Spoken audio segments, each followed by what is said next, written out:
Is the war in Ukraine winding down? The biggest reason why Russia attacked Ukraine was its wish to join the NATO. But it seems like the Russian President Vladimir Putin might be opening up to this idea. Is he testing the waters with the US to engage in peace talks?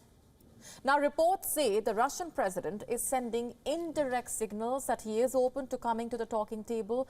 Reports say he conveyed this to US officials last month through an intermediary. Sources close to the Kremlin have claimed that Putin may be willing to abandon his opposition to Ukraine's NATO membership. Vladimir Putin still maintains that Russia's war goals have not changed. But that is not what's happening behind the scenes. As I said, as a part of the back-channel diplomacy, as it is being claimed, Putin has sent out a message that he is ready to make a deal. It seems like he is satisfied with what Russia has achieved, or so he wants to portray. And so he wants to declare his victory and simply move on. Putin's openness to talk, even if it's disingenuous, can sow division among Ukraine's allies because the war has stretched for far more than it was expected to. Ukraine has outrightly denied Russia's control over its territory. Zelensky wants the annexed regions back, and he will not accept any peace deal that does not ensure that.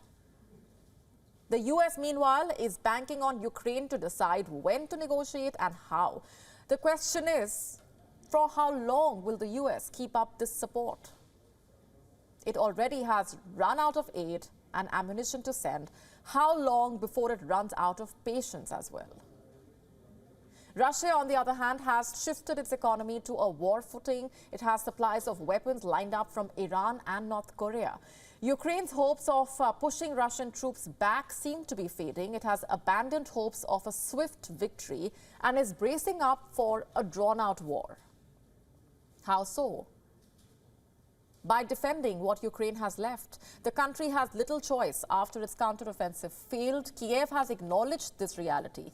Last month, President Volodymyr Zelensky declared that a new phase has set in. Is it a phase of defense? It sure seems like that.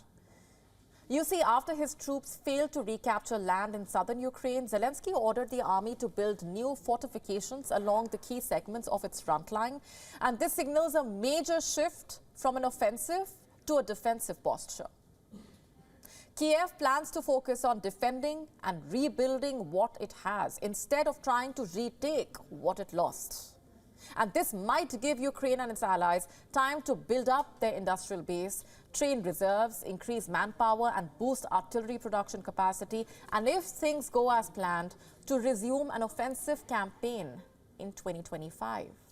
That's right, 2025. Reports say that this aligns with the strategy that the US is selling to Ukraine. In the meantime, Washington wants Ukrainian troops to continue looking for weak spots in Russian defenses and exploit them at the right time.